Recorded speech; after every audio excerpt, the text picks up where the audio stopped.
Hey everyone, welcome back to the channel. Today, we've got a fascinating clash between OngoleBull and their opponent from chess.com.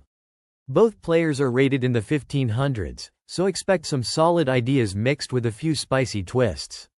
Let's jump right into the opening and see how the early battle unfolds. We kick things off with e4 and c6. So, we're heading into Caro Kann territory, always a reliable choice for black. White responds with d4, grabbing the center, and black mirrors with d5. Now, e5. White grabs space, going for the advance variation. Black develops the bishop to f5, which is standard in these lines. Get that bishop out before locking in the pawn structure. White brings out the knight to f3, and black supports the center with e6. So far, both sides are sticking to classical principles. White develops the other knight to c3, and black plays a6. This is a bit of a waiting move, maybe preparing b5 or just keeping options open. White develops the bishop to d3, eyeing that f5 bishop. Black plays knight h6, which is a little offbeat. Usually, you'd see the knight go to e7, but here, black is maybe hoping to reroute to f5 or challenge white's bishop. White plays bishop e3, and here's where things get interesting. The engine actually prefers bishop g5 here, which would have put more pressure on black's position. Instead, after bishop e3, white misses a chance to really clamp down, and the evaluation jumps way up in white's favor, over 2 pawns.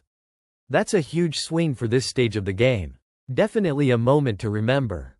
Black captures on d3 with the bishop, and white recaptures with the pawn. Material is balanced again, but white's center is looking pretty solid. Black jumps the knight to f5, targeting that e3 bishop and maybe eyeing some pressure on d4. White castles kingside, getting the king safe, and black brings the queen out to b6, putting some pressure on the b2 pawn and eyeing the queenside. White responds with rook b1, defending b2 and getting the rook into the game. Black pushes c5, challenging the center and opening lines for their pieces. White plays knight a4, hitting the queen and looking to hop into c5. Black slides the queen over to a5, keeping pressure on the queenside. Now, white captures on c5 with the knight, grabbing a pawn and taking a clear material advantage. That's a big moment. White is now up a pawn. Black recaptures with the bishop, but here's a little tactical miss. The engine actually liked queen c7 better here, keeping more tension in the position. Still, after bishop takes c5, things remain pretty balanced, but white keeps that extra pawn. Now, white plays d takes c5, snapping off the bishop on c5. This keeps white up a pawn, but the engine actually preferred swinging the rook to c1, putting more pressure on the open file. Still, grabbing material is always tempting.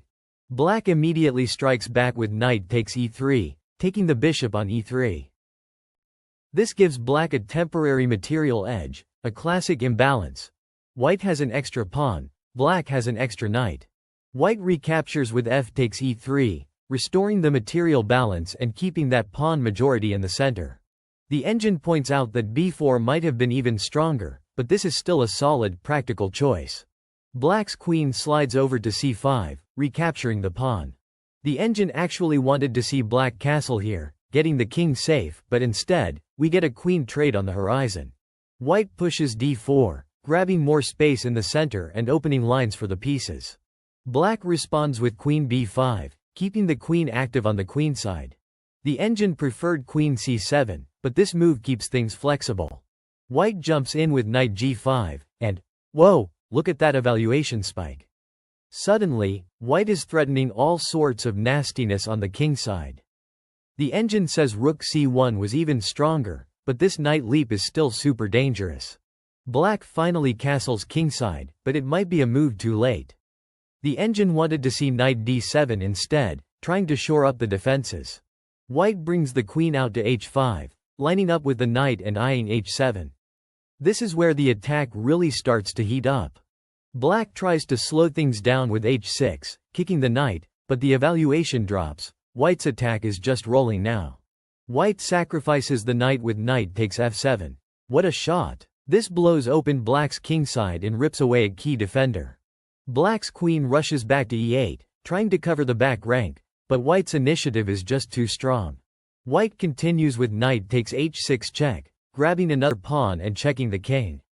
The engine says rook bc1 was even better, but this is still totally crushing. Black recaptures with g takes h6, but the king is now completely exposed. The engine wanted king h8, but it's hard to blame black for taking the piece. White crashes through with rook takes f8 check, sacrificing the rook for a devastating attack. The engine liked queen g4 check even more, but this is still absolutely winning. Black's queen takes back on f8, but white's queen is now ready to join the party. Queen g6 check. White checks the king, forcing black's queen to stay passive. Black blocks with queen g7, but this is just delaying the inevitable. White grabs another pawn with queen takes e6 check, keeping up the pressure and picking up material. Black's queen slides back to f7, but white's queen is just too active. Queen c8 check. Another check, keeping black's king totally tied down. The engine says queen g4 check was even more direct, but this is still completely winning. Black's queen returns to f8, but there's no escape. White checks again with queen e6 check, just squeezing every last drop out of the position. Black's queen slides back to f7, but the king is still stuck in the corner, and white's attack is relentless. White now plays queen takes h6, scooping up another pawn on h6. The engine actually spots a faster win with queen g4 check, but honestly, at this point, white is just gobbling up pawns and tightening the noose. Black brings the knight out with knight c6, but it's a little too late for counterplay. The engine wanted a5, trying to push some pawns, but white's attack is just overwhelming. White swings the rook over to f1, lining up on the open f-file. Again, the engine is screaming for queen g5 check to keep the king boxed in, but white's still in total control.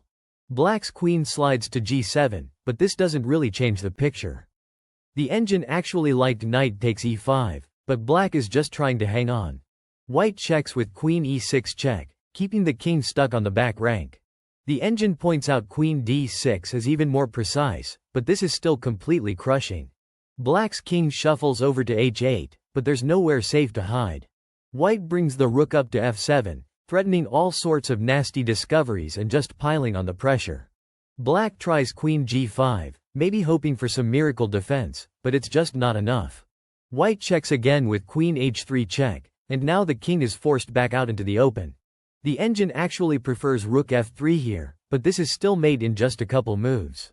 Black's king steps to g8, but it's all over. And there it is. Queen h7 checkmate. What a finish. White's queen and rook coordinate perfectly, and black's king is completely boxed in. That's the game. White played a relentless attack, never letting black's king breathe. Even though there were a few missed faster mates, the technique was more than enough to get the job done.